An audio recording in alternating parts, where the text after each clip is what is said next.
Hello, Fearless Gamers, and welcome to another podcast here on Fearless Games. I'm Matt the Vet, and today I'm joined by... Matt the Clown. James the Wildcard.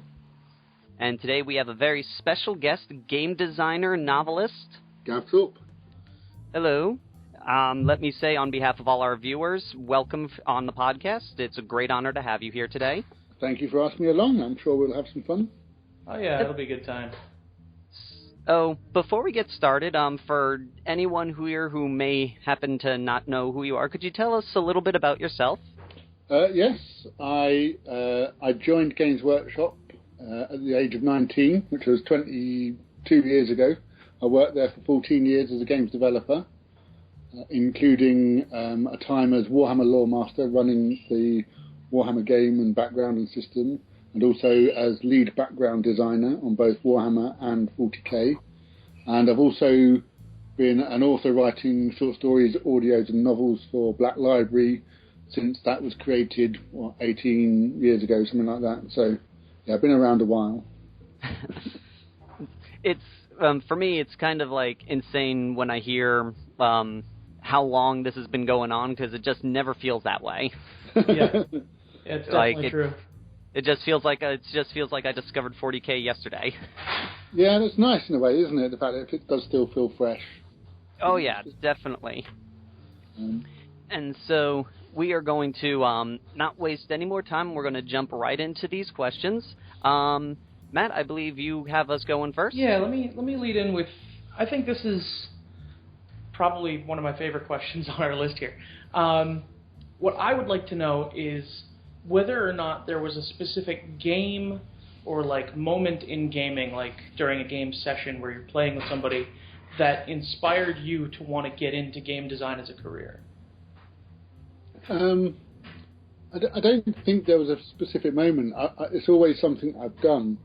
I do remember when I was probably 9 or 10 years old, and kind of playing with airfix soldiers on a friend's floor, and we made up a game. We were rolling dice to see if they hit each other, and we rolled. There was just one dice, and a 6 was a hit, and we rolled 3 dice for machine guns. So, and that was the first war game I wrote, I suppose. And I've always been involved in the creative side of it, I suppose, when making up scenarios and running campaigns and creating characters and stories and things. So I wouldn't say it was one particular thing that made me want to get into games design. The main thing was that there was an opportunity, I suppose. I applied for a job at Games Workshop, or rather I wrote a speculative letter to them and was told to apply for a particular job, and kind of was just in the right place at the right time, and history sort of went on a particular path from there. That's cool. I was not expecting that. That's it's interesting. Kind of like a core part of you. That's cool. You were born to be a game designer. Right. I think it's one of those. I think it's one of those things people ask, particularly when jobs get advertised for a games developer or designer, particularly at Games Workshop, but in general. And I think, people say, "Oh, what should I say at the interview?" or "What should I do?" And my only reply is really, it'd be stuff you're doing anyway. If you're running campaigns or scenarios or tournaments and you're playing and just doing it, then all you're doing is kind of moving that enthusiasm across to a professional level. But it's very difficult if you want to work for a specific company, because there's so, whether it's Games Workshop or Privateer or someone else, you can't really say I want to work for that one person, because openings are so few and far between. I think you just get into writing or into games development and see what opportunities arise, and then, as your career continues, then maybe you'll end up where you want to be, or maybe you'll end up going somewhere completely different but enjoying it just as much. So, very interesting. Sounds very organic. I kind of like it.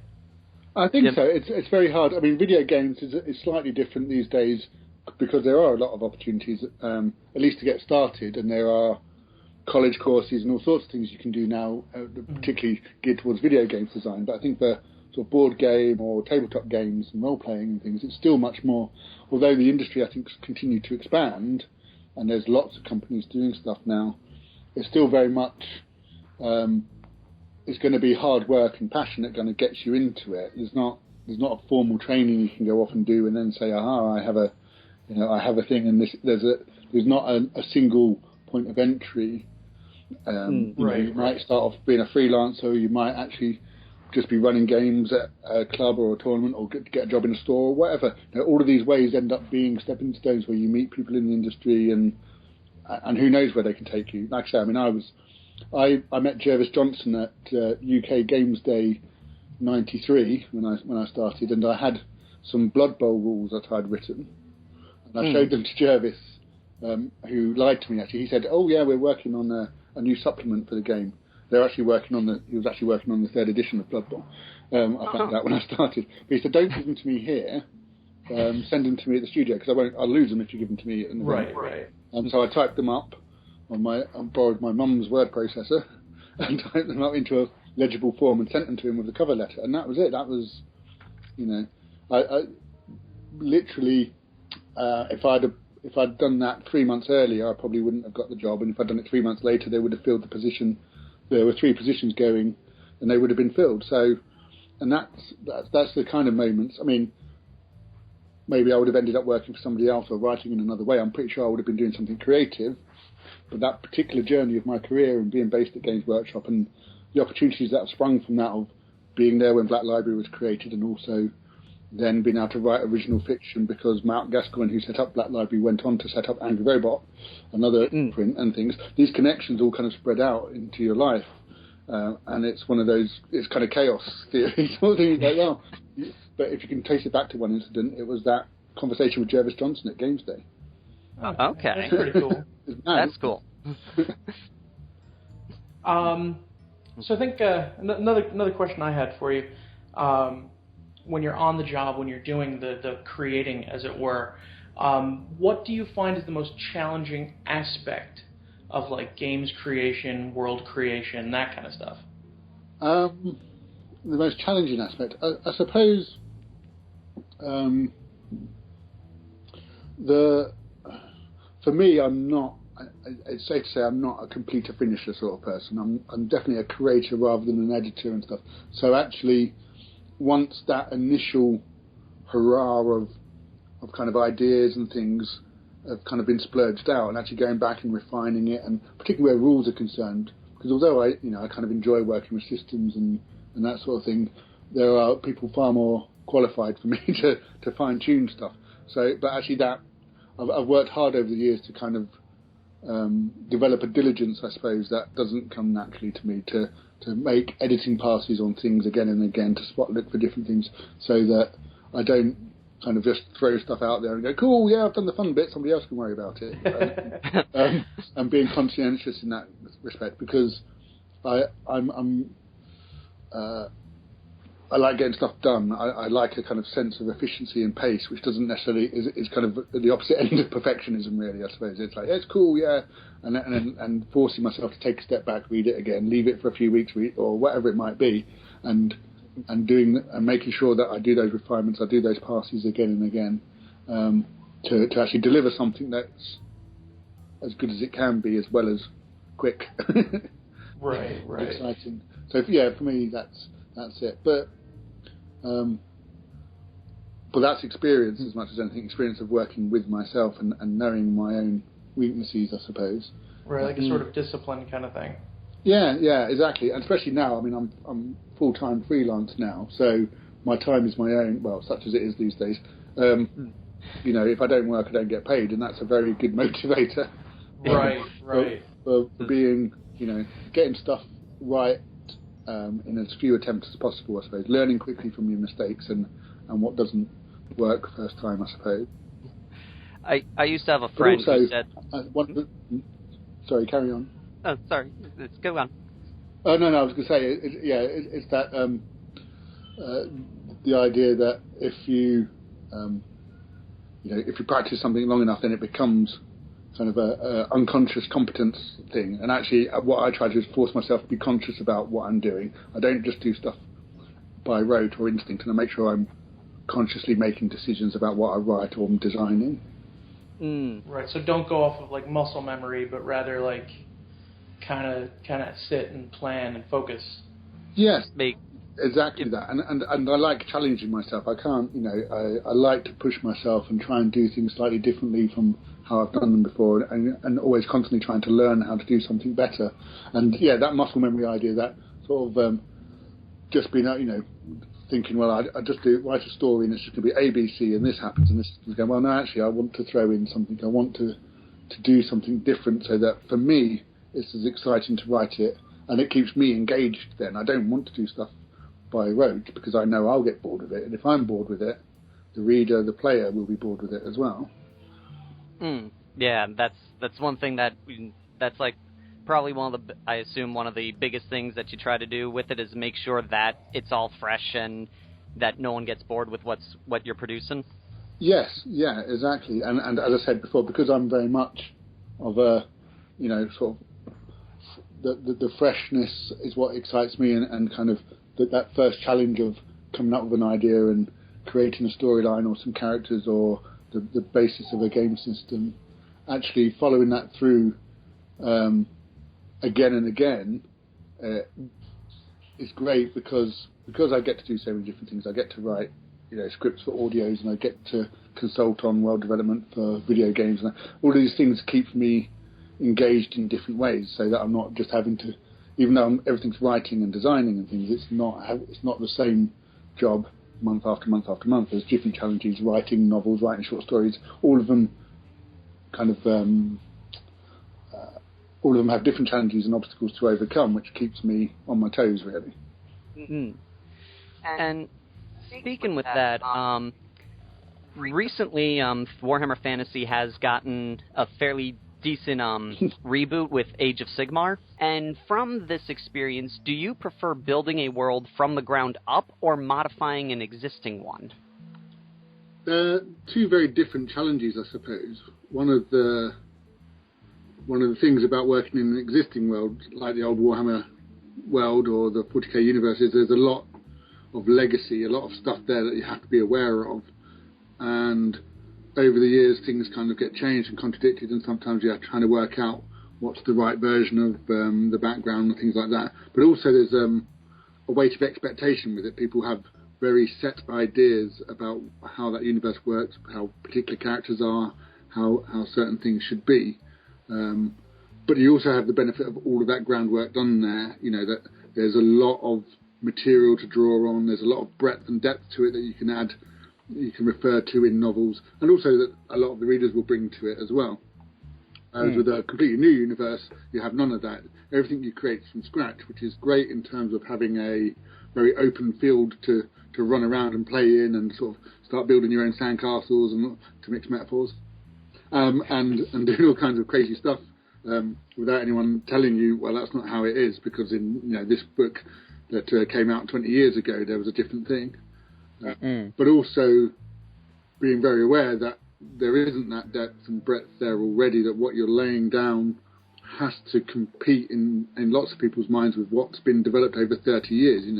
What the Warhammer world and the 40k universe have accreted lots of detail and lots of gravitas, which a new setting like the Age of Sigmar can't compete with yet. People just don't have those associations.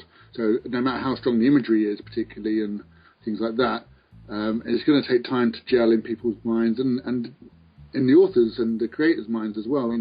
There'll be ideas tried out that won't quite work, and so it's exciting and scary. I think an old background, whilst there's a lot of expectation, is quite comfortable. It's a nice, it's a pair of shoes I've worn many, many times and hiked many miles in. And although you can always go to new places with it, the Age of Sigmar is somewhere where there's lots of horizons to cross, and we really don't know what's on the outside, past those horizons yet. So that's exciting to find out what's there and see what the fans think of what we where we take them. But actually, that's a huge amount of responsibility as well. I can't blame it on Rick or Andy James to say, well, they invented that. I'm just carrying on with what they said. And the guys in the studio who are writing a lot of the Age of Sigmar background are going to be in that place of like, well, actually, stuff they put down is going to have to last a long, long time. So And there's going to be, and people are scrutinising it, I think, in a way that early versions of 40k and Warhammer were never scrutinised. Yeah, that definitely. So I can see how it would be easier to work with a background, especially like you said, you can always go, well, it wasn't me who made it. There is a certain, blame the guy who came before sort of thing. Hey, that's how I found it. I didn't break it. But also people have got a lot of love for it and a lot of affection for the Warhammer world or for the Imperium or whatever faction. That's the other thing, of course. Age of Sigmar's introducing new factions. They might have their fans already, but they don't have the really entrenched fandom, I suppose, is one of those things, talk about the guys who've loved their armies for the last 10, 15, 20 years and kind of live, breathe it. They're going to have to find ways of kind of transporting that into the Age of Sigmar. For me, I'm a huge fan of the dwarves. They're not going to, the Duardin and Fire Slayers and other things that get referenced in the New Age of Sigmar aren't dwarves as they were before. I don't know what they're going to be honest, because I've not seen that yet either. So, I've got the same trepidation and excitement to see where those imageries go. But it's going to be hard for our generation not to compare it to Warhammer Fantasy Battles. But oddly enough, there will be, there'll be gamers and readers coming through for whom this is going to be their only experience of Warhammer, and we have to remember that. Right. Yeah. That is a good point. So, with that, you mentioned the 40k universe, and when you're writing a story in that universe, do you find it more challenging or a bit easy to write about an established character? I suppose it's a similar answer to the established world thing, really. An established character has lots of stuff worked out. I would say it's probably easier writing a new character in terms of, because you can fit them to the story in some respects, and people can't tell you got them wrong and things like that, which is what you'll get, if you're writing about Dante or Sanguinius or Marnius Calgar or somebody, people already have preconceptions, whereas if you've invented your own Chapter Master or Eldar Exarch or whatever, then they might say your interpretation of the background's not so hot or doesn't agree with them, but actually what they're not going to say is you got it wrong. Yeah. But on the flip side, trying to create the same gravitas in a created character or chapter or Titan Legion or something that's not from a rule book, people will say, oh, well, it's just been invented for this story, and so there's a kind of a path you have to chart, I suppose, between giving people stories about what's already familiar, so the characters that are already in their codex and that they can buy miniatures for, but introducing new characters around them, perhaps, that allow you to look at them in a slightly different light, away from, what's already there. The thing with novels particularly, but short stories as well, is you get to go into a character in far more detail than you ever would in a codex, So you have to look at them on the battlefield, but also off the battlefield. How do they interact with their companions as well as their enemies? All these kinds of things. Questions that don't get asked in a codex. Cool bits of war gear which might have an effect, but you think, oh, actually, how does that actually work? Does it need maintaining? All kinds of stuff which might seem like a cool line when you're writing a character description in one page, but when you've got to write 10,000 words about them in a novel or a story or something, suddenly it's that scrutiny, it's that detail of how does that work in a story and not just in a battle. I remember when I read the Purge of, probably going to pronounce this horribly, Purge of Calidus, I believe. Yeah, that's right, yeah. Right, okay. I always pronounce the names horribly wrong. That's fine. When the displacer field was introduced, and they introduced it in the 6th Ed Codex, I remembered reading about that, and I was like, ooh, that's something I gotta throw into my army right now. Just because of, how it was described, and, the dude going, I'm putting my life in my hands with this thing. Yes, yeah, I mean, that novel's quite an interesting one, I suppose, because it's kind of one of those where Black Library and the codexes have kind of interacted with each other. So the original story of Piscina 4 and sort of Belial and Gazgul was written. I was helped write it as a supplement for second edition 40k. It was,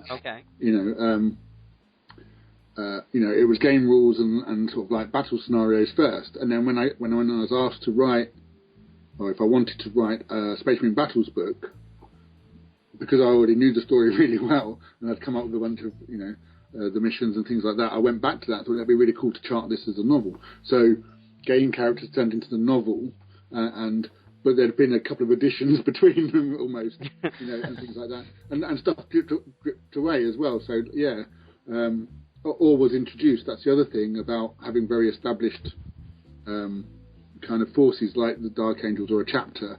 There's loads of stuff in the Dark Angels Codex now which didn't exist in the rules and therefore in the background when I was writing Version of Catalyst or when I was writing Angels of Darkness.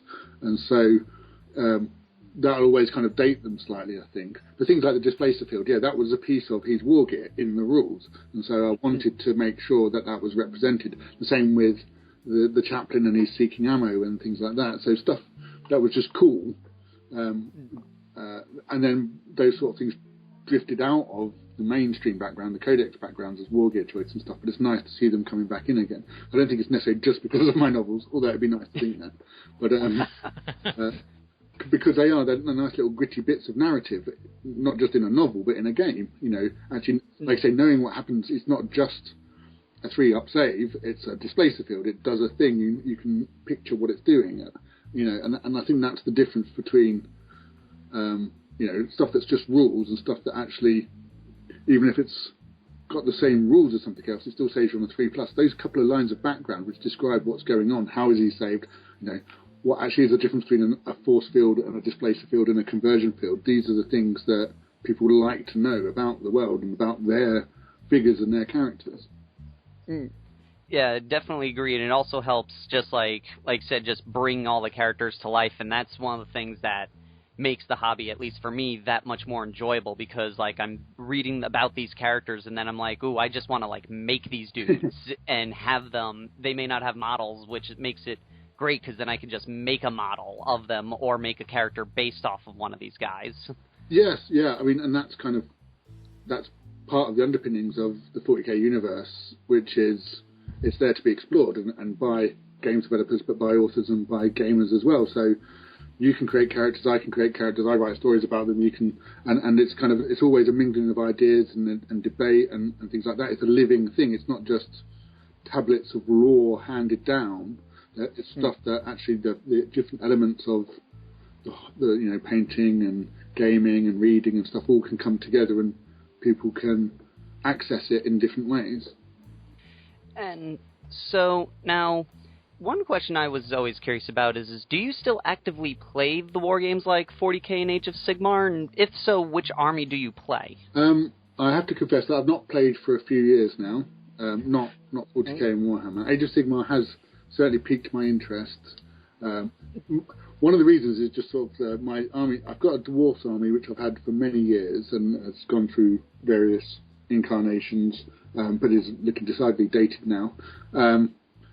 And Eldar for 40k, again, there probably isn't a new model from the last 5 years in it, unfortunately, because I just haven't had the time and sort of headspace to do that. So I'm still into toy soldiers and gaming things, but I haven't played 40k or Warhammer. But Age of Sigmar is very, because I can see myself getting into that because I can get a few models and just get onto the tabletop and start playing.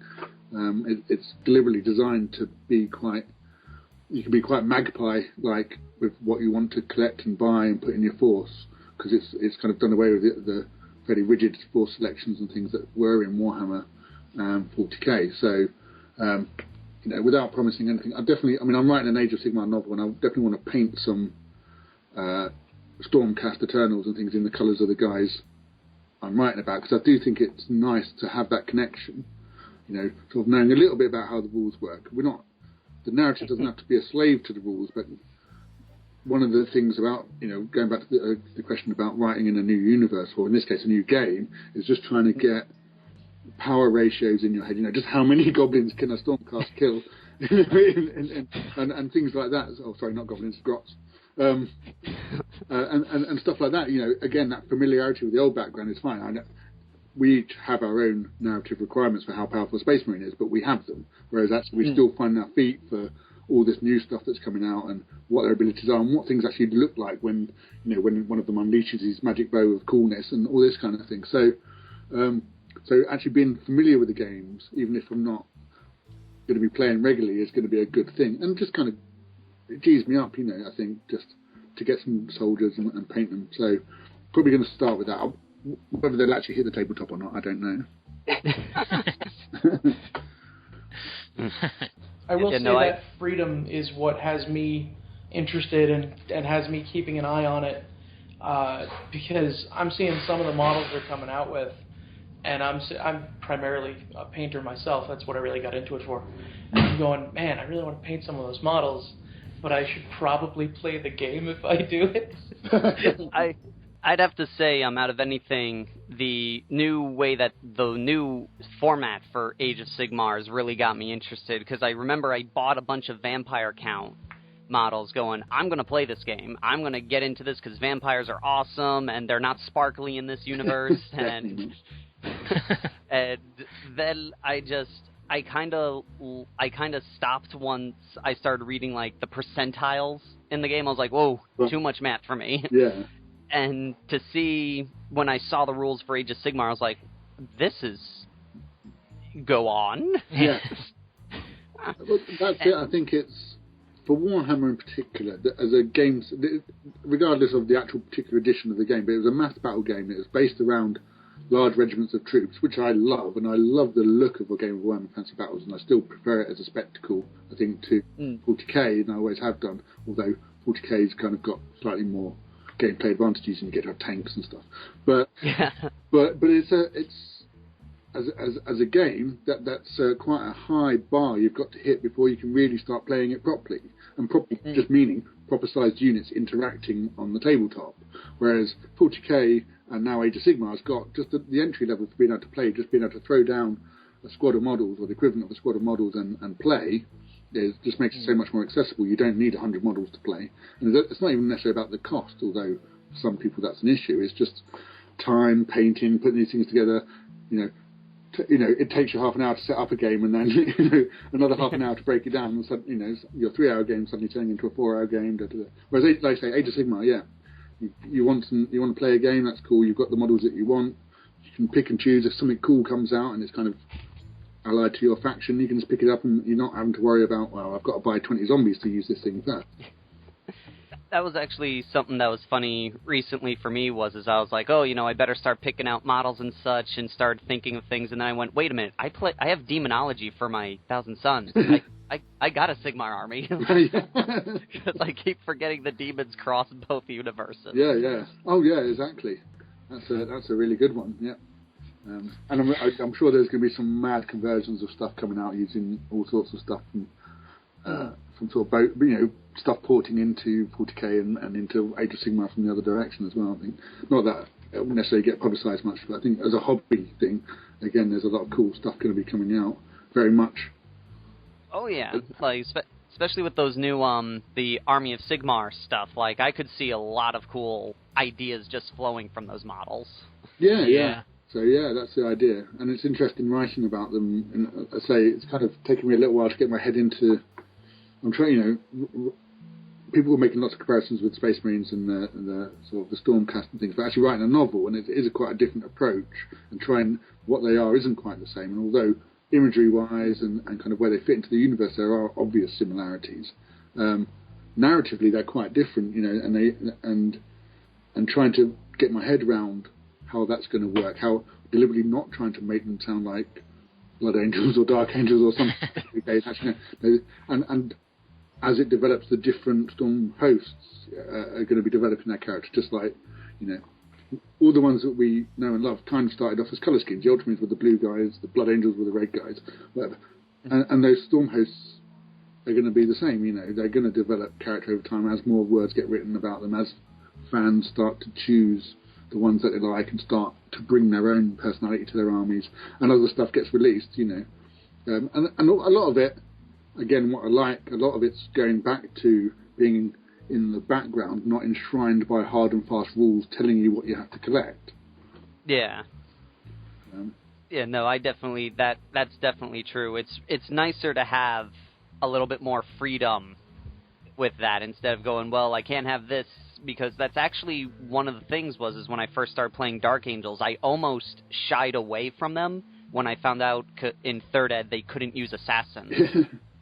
And I was like, oh, if I can't use them, maybe I don't want to play this army. Yeah, well, exactly. And it comes down to, I mean, it's got a bit more sophisticated now because there's different codexes and lists, and it went through the whole kind of chapter traits and all kinds of stuff. But at one point, essentially, you were saying, well, if I paint my guys white, they can have these rules, and if I paint my guys green, they have these rules. And it's like, well, that's just insane. You know, well, if I want to paint my guys white and have those rules over there, and that's where Age of Sigmar's at, because a lot of the slate has been absolutely wiped clean. You know, people can bring to it their own creativity again, I think. Yeah, definitely, I agree a lot, and I'm excited to see how Age of Sigmar plays out in the coming years. Oh yeah, well, we all are. I have a very, Star Trekky-like question for you in regards to the Eldar. Right, okay. The Warp Spiders and the Shining Spears are the only two that don't have a Phoenix Lord. And now, we've gotten a little blurb as to where the Shining Spears Phoenix Lord is, but they never mention them when it comes up to the Warp Spiders. Is there any particular reason that they don't have one? Well, this is my very particular take, and it doesn't necessarily reflect anything in the official background, or even necessarily what is sort of like the reasoning in the studio or in the sort of like, you know, Games Workshop itself. But it's kind of a terminology thing, because I've just released Asherman, Hand of Assyrian, which is the first in a series of Phoenix Lord novels. Yes. And for me, and there's a particular term. There's the Assyriata, who for me were the 6 Phoenix Lords, who were basically Asherman and his disciples. The first trained, that he picked them, he trained them himself. There was a bit of argy-bargy between them and Ara, who left, and then Karandrash came along and became the Phoenix Lord. But essentially, they were the first exiles. They were the Phoenix Lords. There's something very particular about them because they trained and where they were, and they were involved in a whole mythology of their own. From them, they went on to train other people, and other aspects sprang out of that, who would have had their first exarchs, who would have had their first Phoenix Lords in that sense, who may, if it was long enough ago, have become these mythical... The Phoenix Lords themselves are immortal ideas. They're not just a warrior, they're not just an exarch, or the way I present them anyway. They're these, you know, they've been subsumed into these suits of armour that kind of steal the life force of another elder to reincarnate, and all this stuff, which just puts them a cut above anything else in the Eldar sphere, really. So those other aspects may have Phoenix Lords who are sort of have elements of that nature or unnature, I suppose, that mythic quality about them. And some of them may just have very old exarchs, but they're not quite on that mythical level, in the same way that, you know, a Primarch is a very particular thing, and you could be a 20th founding chapter and stuff, but you're not a first founding Legion chapter.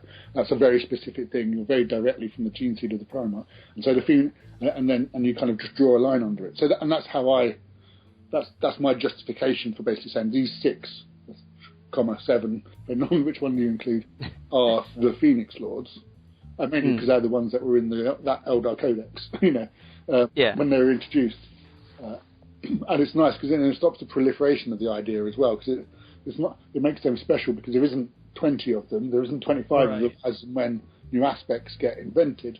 And I think it also then gives people the freedom to invent aspects without necessarily thinking there has to be a Phoenix Lord to go along with it. It works both ways. But none of that's official. You won't read that in a codex. That's just my approach to it that I've taken over the years. Okay, that's really interesting. I never would have thought of it like that before.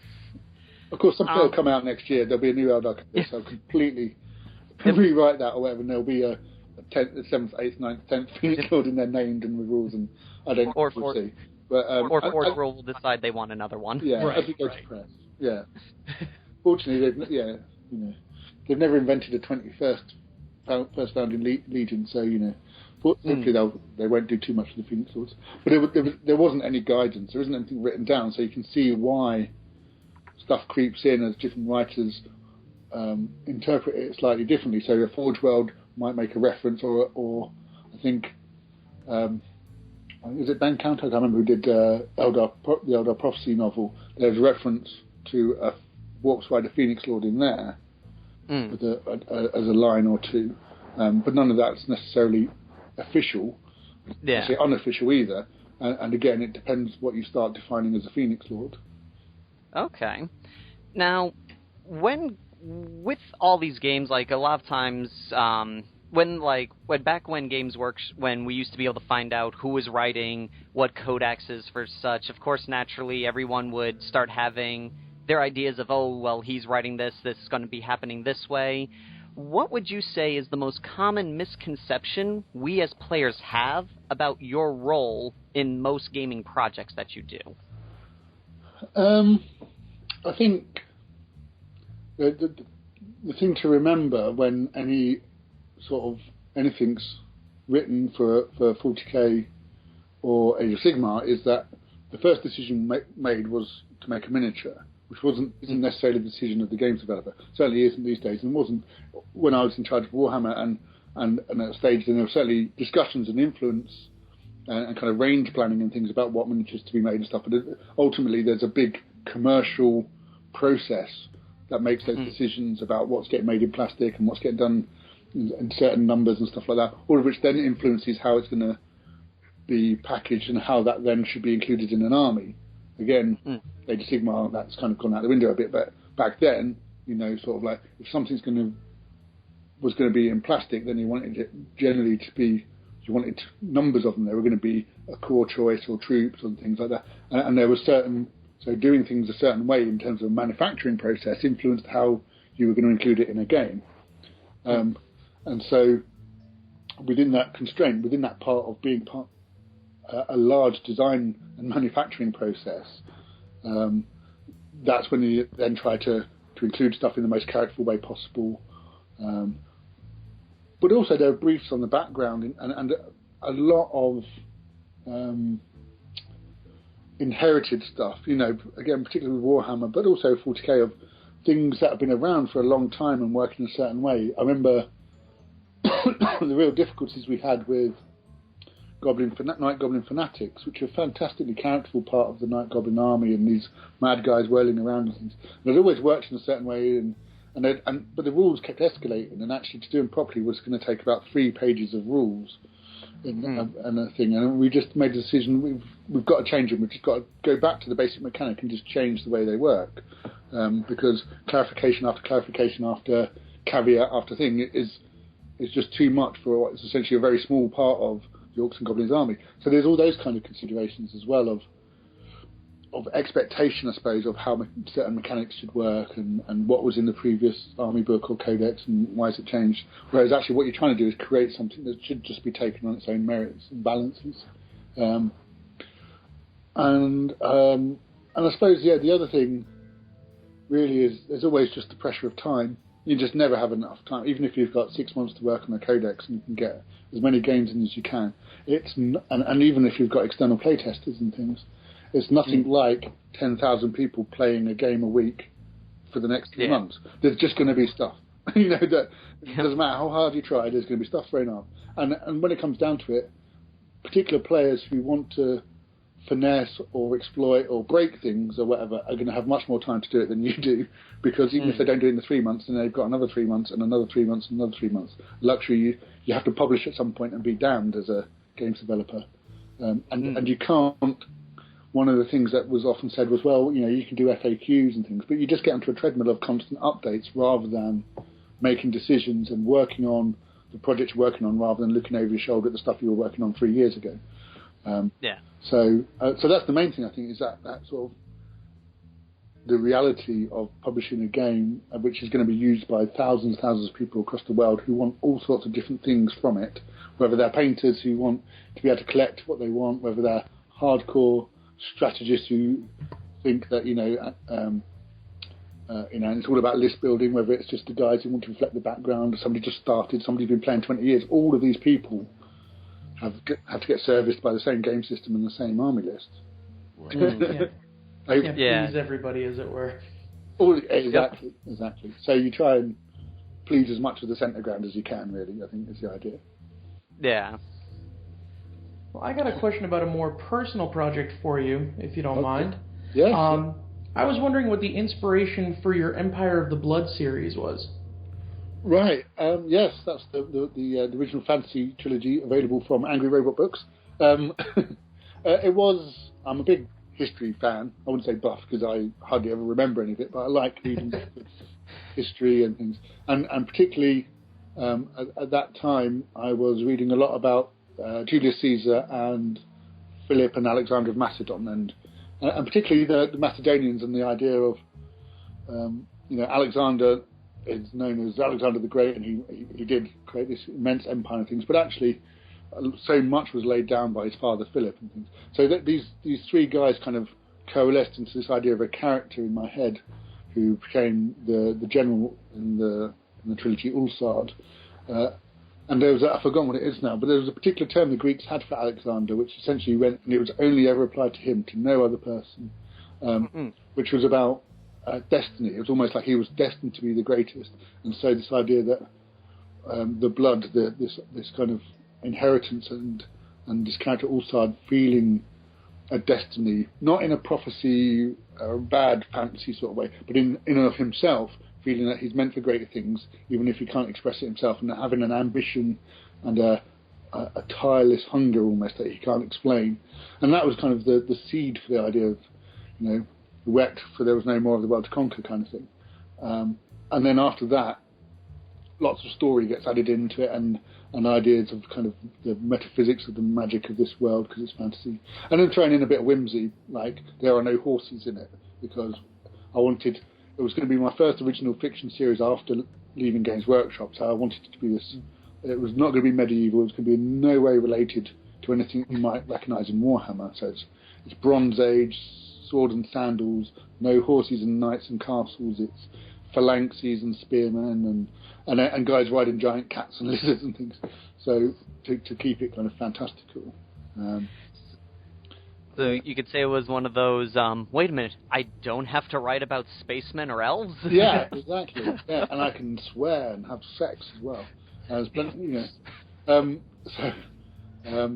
there's quite a lot of that. One of the talking to Mark Gascoigne at Angry Robot when we were sort of discussing ideas for it, and part of, I wouldn't say the brief, but part of their vision, I suppose, for Angry Robot, which they were setting up at the time, was some of their stuff to be sort of like the written version of a HBO series. It's Rome. I always said this is like a fantasy version of Rome. Of course, they've actually gone full circle and they're doing the fantasy version of their own called Game of Thrones, But they're that gritty, bloody, violent, but also political intrigue and sort of what these days is termed kind of grim dark, I suppose, but actually just the realities of real politic and bloody warfare and that side of things, as well as the slightly more, and there's good humour in there and everything as well. I was having a laugh with some of the characters, but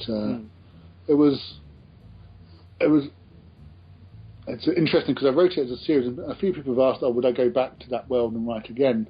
And it's kind of difficult because the story itself breaks the world in certain ways. It doesn't really exist at the end, so it'll have to be prequel stuff. And that, again, going back to what I was saying earlier, I like creating things, I like starting stuff and then breaking it, basically. A lot of my stories, Last Chances or The Legacy of Caliban or The Crown of the Blood, the stuff's pretty broken at the end of it and you can't continue the story very deliberately. So some of the ideas I'm working on now for some original fantasy are much more worlds that I can keep coming back to again and again. And set stories in them again and again, I suppose, without necessarily killing off all the characters or breaking fundamental parts of the world in order to finish the story.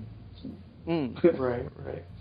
Awesome. I got a question actually, is just from one writer to another. When you do your writing, is it purely digital on like a computer or a laptop, or do you sometimes just have like a pen and a pad and you write a chapter by hand and transcribe it later? I can't. I can't write like that in terms of the actual prose itself. I do almost all of my planning sort of in an analog style. I've got not so much lately, but I tend to use more pads and stuff. But I've got a big flip chart that I often use to draw when I'm trying to work out especially over trilogies and stuff, trying to work out the arcs and the plots and things. So you need a lot of surface area to draw lines between things and kind of almost mind map type stuff. But yeah, no, I tried writing, with a pen and writing actual prose, and I think I've become so used to writing at a keyboard that that's almost part of the process now. I type. The words come out of my fingers and I'm typing and I'm not really thinking about it in that sort of way. And also I'm so out of practice physically writing that after 20 minutes my hand's sore. Yep. I'm holding I have the same problem. I can't remember how I used to write essays and things at school with pencils and pens. These days it's like clawed T-Rex hands. So yeah, lots of notes and kind of mad diagrams and even little bits of biography and things. But yeah, the actual sitting down, putting the words down is always at the keyboard now. Okay. Is there a particular place where you write? Like, do you have a special room where you do it, or is it just wherever you happen to be sitting? No, I have to be quite disciplined about it. So in theory, I work 9 till 5 with an hour off for lunch. I really don't, obviously. I'd rather be far more productive. But I have an office which also doubles as our spare bedroom. So depending on who's staying as to when I actually get to start in the morning. But yeah, so I've got a desk, I've got a PC up there. I stick my iTunes on. Depending on how hard I have to work, I'll put on my internet blocker and try and get a couple of solid hours in that way. And it's all about just time every day, 2-3 hours every morning. At the moment, I'm in the wonderful position that I usually look after my son in the afternoons. So I'm basically working half days at the moment, which is lovely. But it does mean I have to work very diligently in that time I've got. But once I've done all the planning and I've got the scenes in mind and stuff, I'm actually quite quick. So that's a few hours a day for a week, and the words add up once you get to. It's one of the advantages of doing it full time rather than scraping 500,000 words in an evening and a couple of thousand over a weekend. That can really draw out a process. Whereas if you're doing it all the time, you can really build up a head of steam and stuff. So, who's your favorite author? Yeah, see, I'm terrible at favourites because I just flip flop. Right, there's sort of, I suppose I don't have one favourite, and I have lots of authors who I consider influential, although I've never tried to emulate them.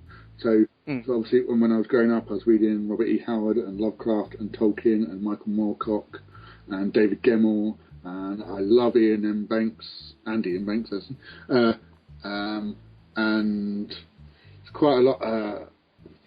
Gene Wolfe stuff was Andy Chambers introduced me to Gene Wolfe stuff when I first was kind of joined Games Workshop many years ago and said, you've got to read the Book of the New Sun. This is, if you want to understand 40k, read the Book of the New Sun. Things like that. So at the moment, who am I reading at the moment? I'm reading a lot more graphic novels at the moment. I'm reading lots of Mike Mignola, sort of Hellboy at BPRD at the moment. That's where I'm kind of getting my story kicks at the moment. Nice. Yeah, why not? Well, they did there's an amazing bundle deal for all of the non-Hellboy stuff digital for $99, so I couldn't not do it. I've got all to read. Yeah, so and there's sort of slightly less mainstream stuff, still quite popular stuff like Saga and those kind of comics as well, Black Science and things like that. So, but that said, I've just been to a convention where we picked up a big pile of books, some freebies that are in our goodie bag, and we just bought a load of stuff. So I've got that to read through, and I'm reading a lot more short fiction. I'm writing away from sort of Black Library. I'm trying to write a lot more short fiction at the moment. So there's the anthologies I've been included in, and it's cool reading the other people's stories in those.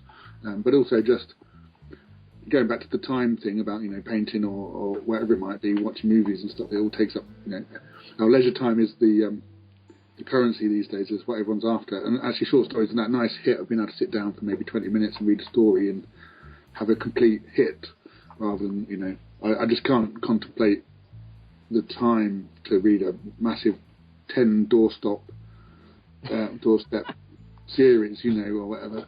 So So I'm kind of at the opposite end. I'm having stuff that's a few thousand words long. And that's really good fun, and it's nice and eclectic. You can read some horror and some fantasy and some sci-fi and some cyberpunky stuff, and then there's this other weird stuff going on there, so that's kind of where my favourites are at the moment. It's all over the place, obviously. Understandable. It's hard. I can see it's like when there's so much really awesome stuff out there to read, it's really hard to like really pin down stuff like that when there's just so much great writers out there to read out nowadays. Oh yeah, exactly. There's just never, I'm never going to have the time, even if I gave up writing and made £1 million somehow and could just sit down and read as much as I wanted. There'd still be something, there'd still be something else to read pile. It's a never-ending thing, because I keep writing stuff as well. So even if I was to finish, in 10 years' time, what other cool writers are going to have come along in the next 10 years? What ideas that we've not seen yet are going to come out? Yeah, that is true. It's a never-ending cycle of enjoyment when you get to read all that stuff, or try to, at the very least. Try to, yeah. So, with that, and you mentioned, free time is the currency that people go by these days, and obviously reading and writing is a big part of your life. What are some of your other favorite things, again, there's that word favorite, that you like to do in your free time? Well, gaming's one, not so much on the 40k and Warhammer side, and again, just because I've sort of been doing sort of more, I suppose, under the radar sort of game systems, so stuff. I've been spending far too much time spending money on Kickstarter, backing board games and card games, and a couple of miniatures ranges. Although I don't tend to do back miniatures on Kickstarter because nearly all of them are just showing you kind of 3D computer renders, which isn't, unless somebody's proven that they can actually make the physical miniatures to a particular quality, I'm not going to give them my money, because it's part of an industrial process, and what comes out at the end has got nothing to do with, well, it's got very little to do with what goes in at the start. But there are a couple of manufacturers who've been making stuff for a few years and run Kickstarters. There's one I've got. Unfortunately, I can't remember their names now. They did Otherworld. I think they're called Otherworld Miniatures. Who did a lot of anthropomorphic animals, fantasy adventurers lately, which is great. So sort of like stoats and badgers and mice and things as fantasy, clerics and fighters and wizards and stuff. Which is a bit bonkers, but it's just that's where I'm at. It's kind of I'm trying to revert, I suppose, to my 12-year-old self of just buying cool stuff and wanting to paint it. Another one I'm painting. One of the early Kickstarters I backed was for it's called World of Twilight, Chronicles of Anirau, or something like that. And again, it's a very different vibe to sort of Warhammer and stuff. It's much more like Jim Henson style creature. It's a very softer fantasy. I mean, it's still a war game and stuff, but the aesthetic of it's not brash and loud and stuff. It's quite nice, and it's almost got a almost rural feel to it. I don't know if that makes sense. But anyway, so just painting and different stuff. But also, I'm trying to find time to play stuff on the Xbox, although mostly single player stuff, because I'm no good to play multiplayer. I just get completely destroyed. I avoid the multiplayer scene whenever I can. I used to play loads of Call of Duty, and then a few years ago, I kind of fell out of that with not having the time to do that sort of thing, and I just wouldn't dare kind of get into a multiplayer first-person shooter these days. And then reading. I say actually deliberately trying to read more at the moment. It's one of those things that I'm trying to get my. I went through the last few years watching lots of great television, but actually at the moment I'm off TV and I'm trying to get more into reading, I suppose. Now you mentioned the Xbox before. Is there a particular Xbox game that you enjoy more? After even if you have nothing else to do, you could always go back and just play that one game. One game, and not at the moment, I suppose. What I'm playing at the moment is the Tales of the Borderlands from Telltale Games. Okay. And I played their Walking Dead game, which has got the first episodes of that, which was interesting because as a gameplay experience, it's all right. It's not the best game, but as a storytelling, kind of almost an interactive story, it was exceptionally harrowing in places because it was The Walking Dead, and making kind of the decisions you make is one of those that really do come back to haunt you later and things like that. So that's kind of fun, and it's one that I can just dip in and out of. You know, I don't have to be good at it. So if I don't play it for a week, I don't get rusty because although there are slight action elements to it, it's mainly a decision-based game. That doesn't change. So that's quite nice to just kind of have fun with a story for a couple of hours. Like I say, I used to play lots of Call of Duty. I quite liked. I play quite a lot on the iPad. I got a lot of board game ports, you know, sort of like Catan and Stone Age and you know, sort of stuff like that. So it's much more. It's things that aren't hectic. You know, things I don't have to rush myself to think about really, because at the end, after a day tapping away at keys, I need something to unwind, which isn't going to stress me out, which most games these days do. That said, you know, there's the Total War Warhammer looks really interesting. I'm not sure my PC will run it, but but I love the Total War series. And, you know, I played nearly all of them, so I may end up getting hooked back on that. I don't know. And then no novels will get written for about 3 months. That's one thing.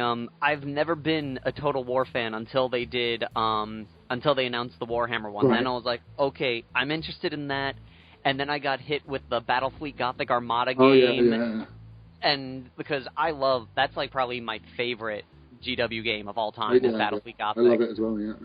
And then Inquisitor's been announced. It's just like been so much stuff out there. Yeah, exactly. It's interesting. I mean, since GW opened up the licensing, which kind of came with the fall of THQ really, because THQ had a big broad 40k license, whereas now they kind of, since that went by the boards, they've been able to license out smaller parts of the background, and so some of it's going to the kind of mobile gaming, but there's still the big kind of PC games going there. There's also the is it Vermintide or something? Yeah, the sort of Warhammer based one, which is looks interesting as well. So that's still lots of interesting titles coming out over the next year or two.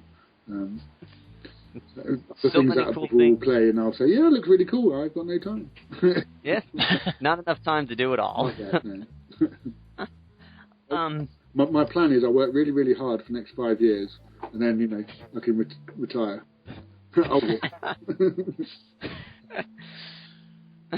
That would be awesome, just to be able to do that and go, yeah, bam, and then boom, free time to just finally catch up on everything. I know. I don't know though, because it's kind of worrying, don't you think, if you actually had that time and then and you still wouldn't be able to do everything. So and then you know, it's that kind of, if I can do this, then my life will be complete. And you go, well, no, that's kind of negative thinking, really. But just enjoy the gaming and the reading and the everything else that I get to do now. It reminds me of we used to have this old lottery commercial where it's just a girl sitting in a courtyard and she goes, like, what do fish think? and then it just goes, if you had all the money in the world, what would you do? Yeah, that's pretty much it.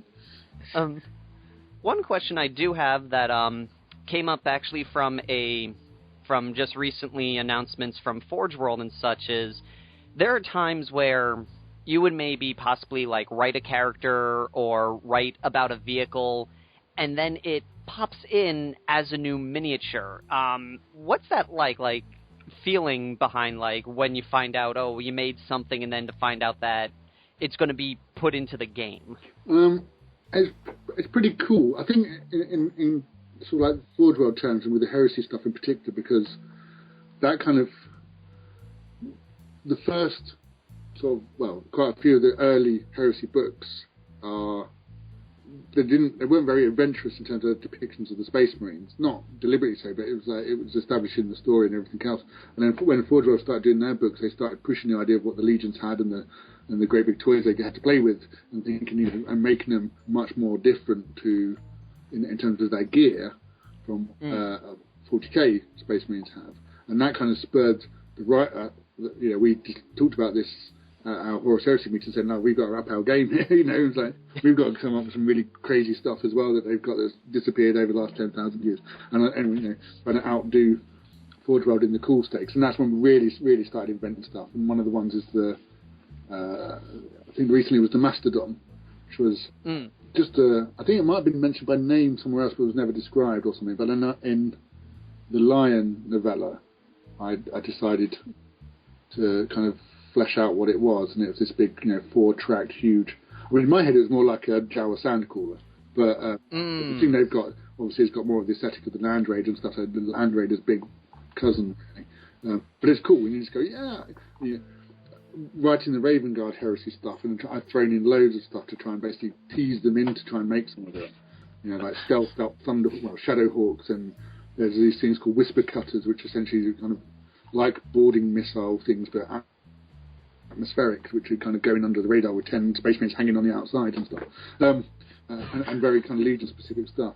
I think with the gear, that's cool. With characters, it's always a bit more tricky. I remember way back when Pete Haynes did I think it was 4th edition Imperial Guard Codex, and he did the Last Chances, and he wanted to put Cage in it. And Colonel Schaefer's always been a part of the Last Chances, so he's always had rules, and he wanted to put Cage in it. And he said, and he asked, and I said, well, I wasn't quite sure really, because one, it's hard. It's rendering down a character from a novel into some stats in a game, which was would it capture the essence of him and stuff like that, or sort of things. But also, it was, I suppose, with that particular instance, for me the idea was there's always been lots of different teams of Last Chance. There's not been one defined team, and the guys that are in the Codex are deliberately a stereotypical team sort of thing. They're always presented with these kind of nicknames and code names and stuff, because they weren't supposed to be individuals, they were types of people that you get in the Last Chances, and they get wiped and Schaefer gets some more. So put in Cage, a particular named individual with his own name, sort of moved against it. I think we agreed in the end that Cage should go in, and it was good promotion for the novel, basically. But it was weird. But in some places, just inventing.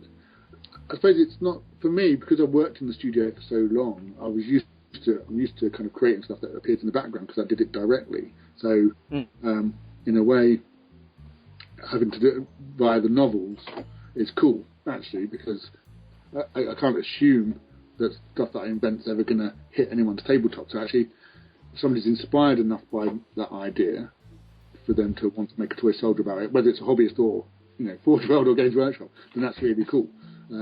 As opposed to, I was in charge, I could put it on the release schedule. Which is kind of, abuse of power, really. As they say, with great power. With great power comes great dwarf miniatures. Hopefully. So, that was the idea, anyway. Alrighty, because sadly we are running out of time for now. So we will wrap this up here. Again, thank you, Mr. Gav Thorpe, for joining us today on the podcast. We really appreciate it. I've had a blast. I'll be happy to come back sometime. We would love for you to come back, and hopefully we'll be able to do that. We'll have to keep in touch with that. We'll do that, definitely.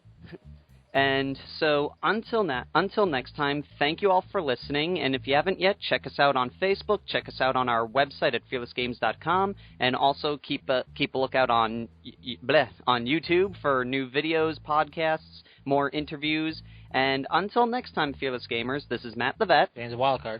And Matt the Clown. Joined with us with Gav Thorpe. Stay fearless. Take care, everybody. Have a good one, guys.